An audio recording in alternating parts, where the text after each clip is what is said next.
بسم اللہ الرحمن الرحیم الحمدللہ رب العالمین والصلاة والسلام علی سید الانبیاء والمرسلین وعلی آلہ الطیبین الطاہرین وازواجہ الطاہرات امہات المؤمنین واصحابہ الہادین المہدیین واولیاء امتہ وعلماء ملتہ اجمعین۔ اللہم صلی علی سیدنا ومولانا محمد الفاتح لما اغلق والخاتم لما سبق ناصر الحق بالحق والہادی الی صراطک المستقیم وعلی آلہ حق قدرہ ومقدارہ العظیم۔ معزز سامعین و ناظرین، اللہ کے فضل و کرم سے بدایت الہدایہ حضرت امام محمد غزالی رحمہ اللہ تعالیٰ کی کتاب کے جو دروس ہم نے شروع کر رکھے ہیں، آج اس سلسلے کا 5واں درس لے کر حاضر خدمت ہیں، اور ہم اس کتاب کی ترجمہ اور تشریح کرتے ہوئے آداب بیان کر رہے تھے۔ اس سے پہلے مسجد کے آداب اور اس کے ساتھ ساتھ وضو اور طہارت کے آداب کا ذکر ہو چکا، اور آج حضرت امام غزالی جو ہیں وہ بیان فرماتے ہیں آداب الغسل من الجنابہ، کہ انسان کے اوپر جب وضو کے بعد کبھی اس کے اوپر غسل جو ہے وہ لازم ہو جائے، کوئی ایسی کیفیت ہو کہ اس پہ غسل کرنا اس پہ واجب ہو جائے، احتلام ہو یا حقوق زوجیت ادا کرے، تو ایسی صورت میں اس کے اوپر غسل لازم ہو جاتا ہے۔ تو پھر اس کے بھی آداب جو ہیں وہ شریعت نے ذکر فرمائے ہیں۔ ایک تو اس کے فرائض ہیں، اس کی سنتیں ہیں کہ پراپر اس کو اس کے آداب کے ساتھ یوں کیا جائے کہ انسان مکمل طور پر پاکیزہ ہو جائے۔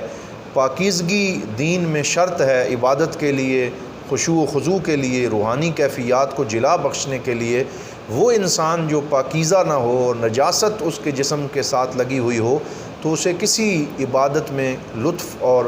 خشوع و خضوع کی کیفیات نصیب نہیں ہو سکتی۔ تو آپ فرماتے ہیں فَإِذَا أَصَابَتْكَ جَنَابَةٌ مِّنْ احْتِلَامٍ أَوْ وِقَاعٍ، کہ اے بندہ مومن، اگر تجھے کوئی جنابت لاحق ہو جائے کہ تو سوئے اور احتلام کی کیفیت ہو یا حقوق زوجیت ادا کرے، تو تیرے اوپر غسل جو ہے وہ لازم ہو جائے۔ فَخُذِ الْإِنَاءَ إِلَى الْمُغْتَسَلِ، تو برتن پاکیزہ جو ہے اس میں پاکیزہ صاف پانی بھر لو، اور ایسی جگہ پہ جہاں تم نے غسل کرنا ہے۔ وَغْسِلْ يَدَيْكَ أَوَّلًا ثَلَاثًا، پہلے 3 دفعہ اپنے ہاتھ دھو لو۔ وَأَزِلْ عَلَى مَا عَلَى بَدَنِكَ مِنْ قَذَرٍ، اور غسل کے آغاز سے پہلے اپنے جسم سے جو نجاست اگر کہیں لگی ہے تو اس کو دور کر دو۔ وَتَوَضَّأَ كَمَا سَبَقَ فِي وُضُوئِكَ لِلصَّلَاةِ مَعَ جَمِيعِ الدَّعَوَاتِ وَالْأَذْكَارِ، اور جو ہم نے پہلے ذکر کیا کہ آداب کے ساتھ جیسے وضو کیا جاتا ہے تو غسل کا آغاز کرنے سے پہلے ہاتھ دھونے کے بعد پراپر جیسے وضو کیا جاتا ہے ویسے وضو کرو، لیکن اس میں صرف اپنے پاؤں نہ دھو۔ یہ علماء نے اس لیے اس کو ذکر کیا ہے کیونکہ جہاں ہم غسل کرتے ہیں وہاں ہمارے جسم کی جو ہے وہ نجاست جو اگر کوئی لگی ہو تو وہ پاؤں میں نیچے جمع ہوتا ہے، پانی کھڑا ہوتا ہے، تو ایسی جگہ سے علماء نے فرمایا سارا وضو نماز کا کر لیں لیکن اپنے پاؤں آخر میں دھوئیں غسل کے بعد تاکہ وہ پاکیزہ ہو جائیں۔ فَإِذَا فَرَغْتَ مِنَ الْوُضُوءِ، آپ وضو کر لیا، فَصُبَّ الْمَاءَ عَلَى شِقِّكَ الْأَيْمَنِ ثَلَاثًا، تو 3 دفعہ اپنے دائیں طرف جو ہے اپنی دائیں طرف وہ آپ پانی بہائیں، پھر اپنی بائیں طرف 3 دفعہ پانی بہائیں۔ وَأَنْتَ نَاوٍ رَفْعَ الْجَنَابَةِ، تو اس میں آپ طہارت اور جنابت سے دوری کی نیت جو ہے وہ ساتھ کرتے رہیں کہ اللہ تعالیٰ آپ کو طہارت عطا فرمائے۔ تو 3 دفعہ دائیں، 3 دفعہ بائیں، اور پھر 3 دفعہ علی رأسک، اپنے سر کے اوپر۔ وَادْلُقْ مَا أَقْبَلَ مِنْ بَدَنِكَ وَمَا أَدْبَرَ، اور اپنے جسم کے آگے اور پیچھے کے حصے کو خوب ملیں۔ وَخَلِّلْ شَعْرَ رَأْسِكَ، اپنے جہاں جہاں بال ہیں اچھی طرح ان کا خلال کریں، ان میں انگلیاں ڈالیں تاکہ وہ بھی پاکیزہ ہو جائیں۔ وَأَوْصِلِ الْمَاءَ إِلَى مَعَاطِفِ الْبَدَنِ وَمَنَابِتِ الشَّعْرِ، اور پانی کو اپنے جسم کے تمام حصوں تک اور جہاں سے بال پھوٹتے ہیں وہاں جڑوں تک اس کو پہنچائیں۔ وَاحْذَرْ أَن تَمَسَّ ذَكَرَكَ بَعْدَ الْوُضُوءِ، اپنی شرمگاہ کو چھونے سے گریز کریں وضو کرنے کے بعد۔ فَإِنْ أَصَابَتْهُ الْيَدُ فَأَعِدْ الْوُضُوءَ، اور اگر آپ کا ہاتھ مس کر جائے تو پھر دوبارہ آپ کو وضو کرنا پڑے گا۔ تو پھر اس میں فرماتے ہیں کہ اس میں جو فرض ہے وہ نیت ہے، اور پھر اپنے پورے کے پورے جسم پر پانی بہانا ہے، کلی کرنا ہے، ناک میں پانی چڑھانا ہے۔ اگر آپ روزے سے نہیں ہیں تو پھر اچھی طرح اوپر کی ہڈی تک پانی کو پہنچانا ضروری ہے۔ تو اس طریقے سے آپ نے وضو کو ذکر کیا، اور پھر آخر میں فرماتے ہیں جو جب آپ غسل کر لیں تو پھر آپ اس بات کا خصوصی خیال رکھیں کہ جو غسل کی سنتیں اور آداب ہیں پوری طرح ان کا خیال رکھتے ہوئے آپ غسل اور طہارت حاصل کریں۔ وَالْمُتَحَاوِنُ بِهَا خَاسِرٌ، کیونکہ جو بندہ آداب میں سستی کرتا ہے وہ خسارہ اٹھانے والوں میں ہوتا ہے۔ بل ہوا بِأَصْلِ فَرَائِدِهِ مُخَاطِرٌ، یعنی جو بندہ یہ کہے نہیں جی وضو کے یا غسل کے جو 3 فرض ہیں وہ میں نے پورے کر لیے ہیں تو اب مجھے اس کے بعد باقی سنتوں اور نوافل کی ضرورت نہیں ہے، تو امام غزالی فرماتے ہیں ایسا بندہ فرائض کو بھی حاصل نہیں کر سکتا جو سنتوں اور نوافل میں کوتاہی کرے۔ آج ہمارے ہاں یہ ایک جو اسکالر اور نام نہاد روشن خیال لبرل لوگ ہیں، وہ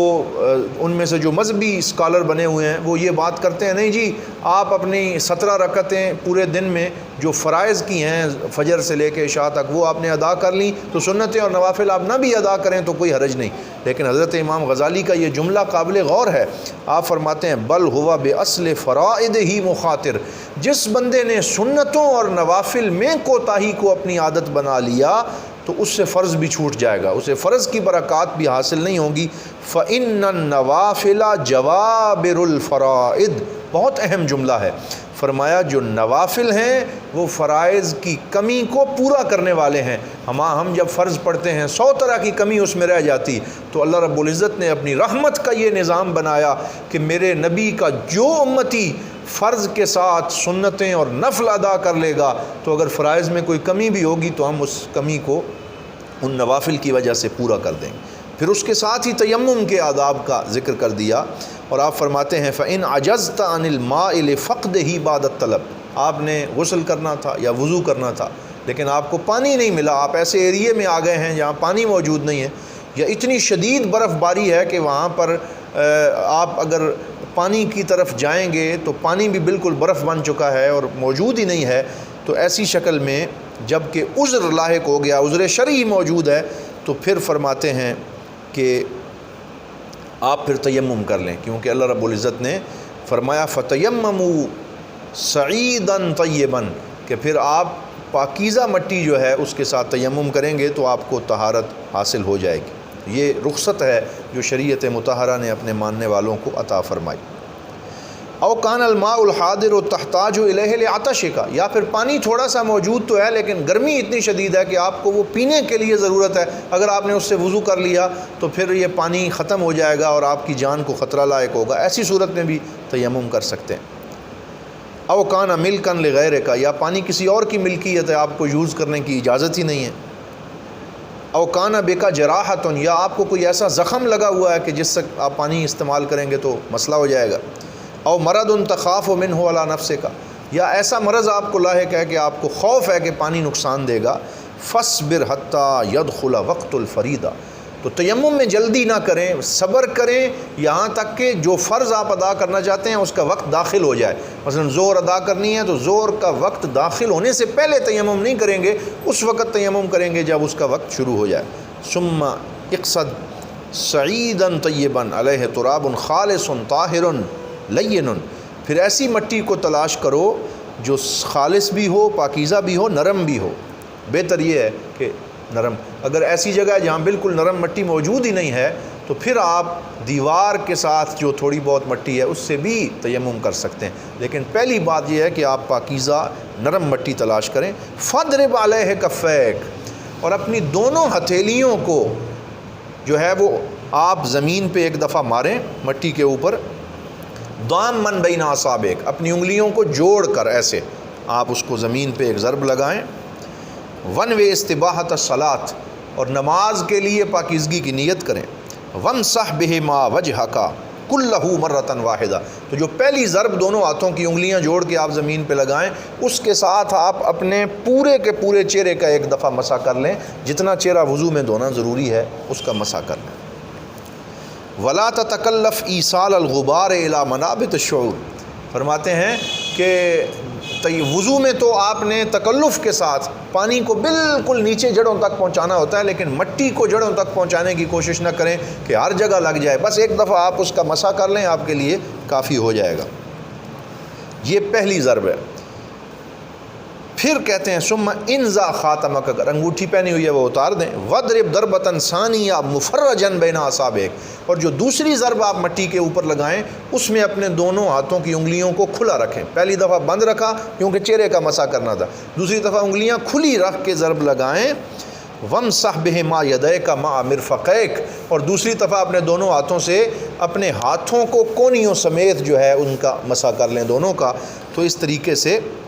ان دو ضربوں کے اندر آپ کی تیمم پورا ہو جائے گا، پہلی دفعہ چہرے پہ اور دوسری دفعہ اپنے ہاتھوں کو کونیوں سمیت۔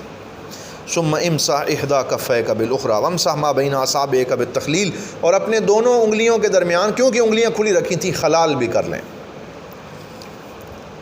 وصلی بہ فردا واحدا، اور ایک تیمم سے ایک فرض ادا کر سکتے ہیں۔ ایسے نہیں ہے کہ زور کے ٹائم تیمم کیا تو عصر اور مغرب بھی اس سے پڑھ لیں، ایک تیمم سے ایک فرض ادا کریں۔ وما شئت من النوافل بعد الفرض، اور ایک فرض کے بعد جو نوافل اس کے ساتھ اٹیچ ہیں وہ جتنے مرضی آپ اسی تیمم سے ادا کر سکتے ہیں۔ فاذا اردت فردا ثانیا فاستأنف له تیمما آخر،